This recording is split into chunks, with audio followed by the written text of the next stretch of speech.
अब हम आपको श्रीमद् भागवत महापुराण में राजा वैन की कथा सुनाते हैं। तो आप सभी मन को एकाग्र करते हुए शांतिपूर्वक कथा को श्रवण करेंगे और धर्म लाभ प्राप्त करेंगे।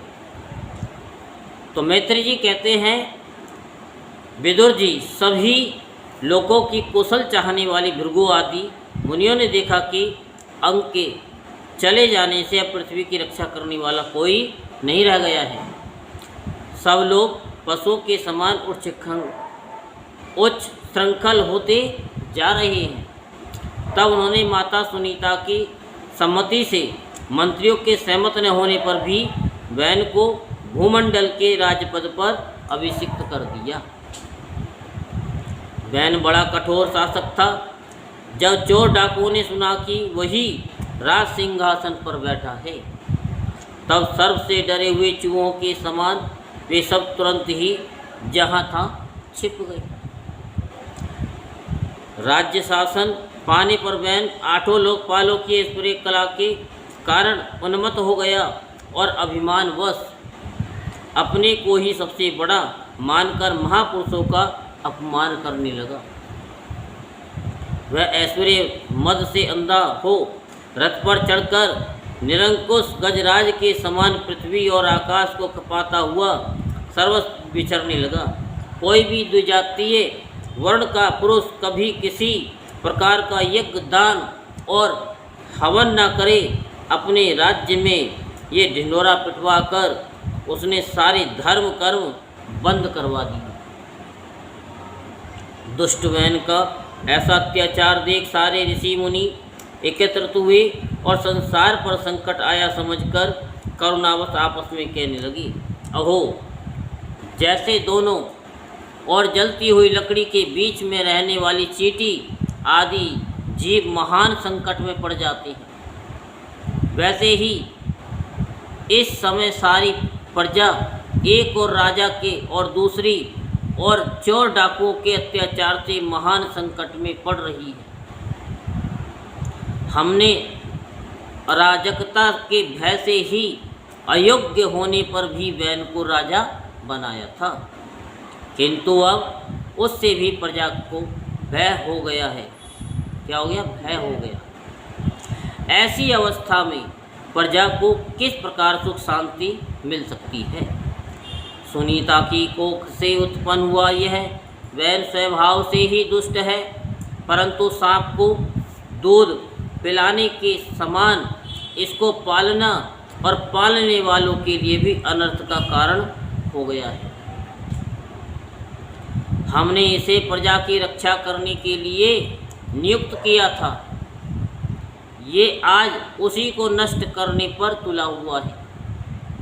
इतना सब होने पर भी हमें इसे समझाना अवश्य चाहिए। ऐसा करने से इसके लिए और इसके किए हुए पाप हमें स्पर्श नहीं करेंगे। हमने जानबूझकर दुराचारी वैन को राजा बनाया था, किंतु यदि समझाने पर भी ये हमारी बात नहीं मानेगा तो लोक के धिक्कार से दग्ध हुए इस दुष्ट को हम अपने तेज से भस्म कर देंगे। ऐसा विचार करके मुनि लोग वैन के पास गए और अपने क्रोध को छिपाकर उसे प्रिय वचनों से समझाते हुए इस प्रकार कहने लगे। मुनियों ने कहा कि राजन, हम आपसे जो बात कहते हैं उस पर ध्यान दीजिए। इससे आपकी आयु, श्री, बल और कीर्ति की वृद्धि होगी। तात, यदि मनुष्य मन, वाणी, शरीर और बुद्धि से धर्म का आचरण करे तो उसे स्वर्ग आदि शोक रहित लोकों की प्राप्ति होती है। यदि उसका निष्काम भाव हो तब तो वही धर्म उसे अनंत मोक्ष पद पर पहुंचा देता है। इसलिए वीरवर, प्रजा का कल्याण रूप वह धर्म आपके कारण नष्ट नहीं होना चाहिए। धर्म के नष्ट होने से राजा भी ऐश्वर्य से च्युत हो जाता है। जो राजा दुष्ट मंत्री और चोर आदि से अपनी प्रजा की रक्षा करते हुए न्याय अनुकूल कर लेता है वह इस लोक में और परलोक में दोनों जगह सुख पाता है। जिसके राज्य अथवा नगर में वर्णाश्रम धर्मों का पालन करने वाले पुरुष स्वयं धर्म पालन के द्वारा भगवान यज्ञ पुरुष की आराधना करते हैं। महाभाग अपनी आज्ञा का पालन करने वाले उस राजा से भगवान प्रसन्न रहते हैं, क्योंकि वे ही सारे विश्व की आत्मा तथा संपूर्ण भूतों के रक्षक हैं। भगवान ब्रह्मादि जगदीश्वरों के भी ईश्वर हैं। उन्हें प्रसन्न होने पर कोई भी वस्तु दुर्लभ नहीं रह जाती। तभी तो इंद्र आदि लोकपालों के सहित समस्त लोग उन्हें बड़े आदर से पूजा उपहार समर्पण करते हैं। राजन, भगवान श्री हरि समस्त लोकपाल और यज्ञों के नियंता हैं। वे वेद त्रयी रूप, द्रव्य रूप और तपः स्वरूप हैं। इसलिए आपके जो देशवासी आपकी उन्नति के लिए अनेक प्रकार के यज्ञों से भगवान का यजन करते हैं। आपको उनके अनुकूल ही रहना चाहिए। जब आपके राज्य में ब्राह्मण लोग यज्ञों का अनुष्ठान करेंगे तब उनकी पूजा से प्रसन्न होकर भगवान के अंशावतार और अंश स्वरूप देवता आपको मनचाहा फल देंगे। अतः वीरवर, आपको यज्ञादि धर्मानुष्ठान बंद करके देवताओं का तिरस्कार नहीं करना चाहिए। बहन ने कहा, तुम बड़े मूर्ख हो, खेद है। तुमने अधर्म में ही धर्म बुद्धि कर रखी है। तभी तो तुम जीविका देने वाले मुझ साक्षात पति को छोड़कर किसी दूसरे जार पति की उपासना करती हो। जो लोग मूर्खतावश राजा स्वरूप परमेश्वर का अनादर करते हैं उन्हें न तो इस लोक में सुख मिलता है और न परलोक में। अरे, जिसमें तुम लोगों की इतनी भक्ति है वह यज्ञ पुरुष है कौन? ये तो ऐसी ही बात हुई जैसे कुलटा स्त्रियां अपने विवाहित पति से प्रेम न करके किसी पर पुरुष में आसक्त हो जाएं। ब्रह्मा, विष्णु, महादेव, इंद्र, वायु, यम, सूर्य, मेघ, कुबेर, चंद्रमा, पृथ्वी, अग्नि और वरुण तथा इनके रक्त जो दूसरे वर और साप देने में समर्थ देवता हैं, वे सब के सब राजा के शरीर में रहते हैं। इसलिए राजा सर्वदेव में है और देवता उसके अंश मात्र हैं। इसलिए ब्राह्मणों, तुम मत्सरता छोड़कर अपने सभी कर्मों द्वारा एक मेरा ही पूजन करो और मुझी को बलि समर्पण करो। भला मेरे सिवा और कौन अग्र पूजा का अधिकारी हो सकता है? श्री मैत्री जी कहते हैं, इस प्रकार विपरीत बुद्धि होने के कारण वह अत्यंत पापी और कुमार्गगामी हो गया था। उसका पुण्य क्षीण हो चुका था। इसलिए मुनियों के बहुत विनय पूर्वक प्रार्थना करने पर भी उसने उनकी बात पर ध्यान नहीं दिया।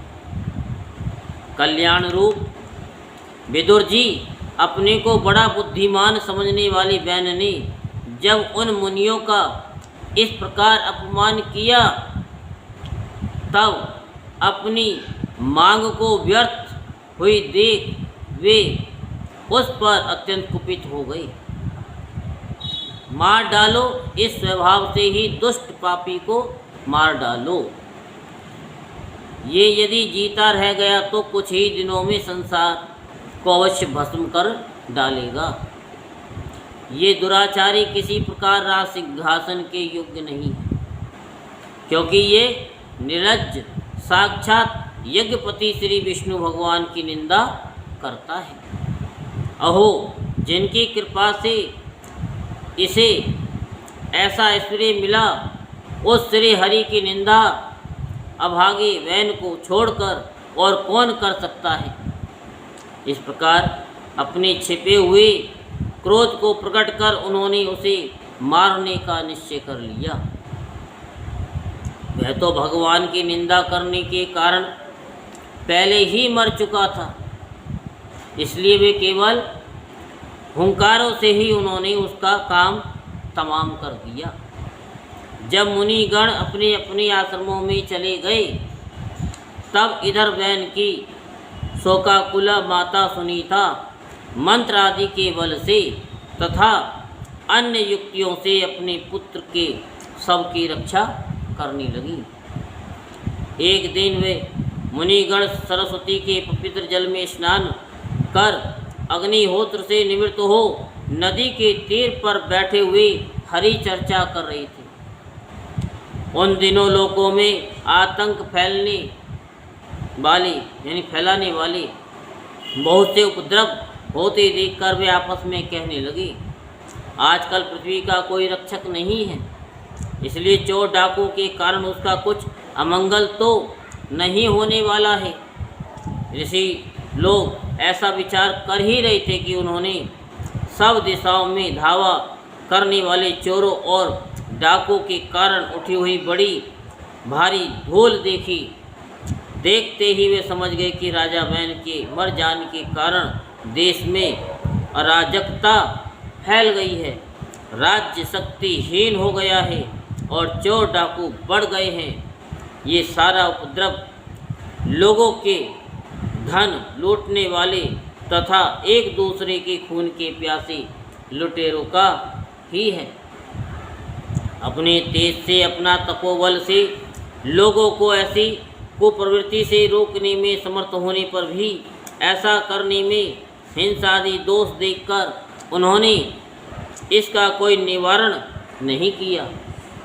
फिर सोचा कि ब्राह्मण यदि समदर्शी और शांत स्वभाव भी हो तो भी दीनों की उपेक्षा करने से उसका तप उसी प्रकार नष्ट हो जाता है जैसे फूटे हुए घड़े में जल बह जाता है। फिर राजऋषि अंग का वंश भी नष्ट नहीं होना चाहिए, क्योंकि इसमें अनेक अमोघ शक्ति और भगवत पारायण राजा हो चुके हैं। ऐसा निश्चय कर उन्होंने मृत राजा की जांग को बड़े जोर से मथा तो उसमें से एक बोना पुरुष उत्पन्न हुआ। वह कौवे के समान काला था। उसके सभी अंग और खासकर भुजाएं बहुत छोटी थी। जबड़े बड़े, टांगे छोटी, नाक चपटी, नेत्र लाल और केश तांबे के से रंग के से थे। उसने बड़ी दीनता और नम्र भाव से पूछा, मैं क्या करूं? तब ऋषियों ने कहा कि निषेध बैठ जा। इसी से वह निषाद कहलाया। उसने जन्म लेते ही राजा वैन के भयंकर पापों को अपने ऊपर ले लिया, इसलिए उसके वंशधर निषाद भी हिंसा, लूटपाट आदि पाप कर्मों में ही रत रहते हैं। अतः वह गांव और नगर में न टिककर वन और पर्वतों में ही निवास करते हैं। बोल वृंदावन बिहारी लाल की जय, बोल बांके बिहारी लाल की जय। जय श्री राधेश्याम, जय जय श्री राधेश्याम, जय जय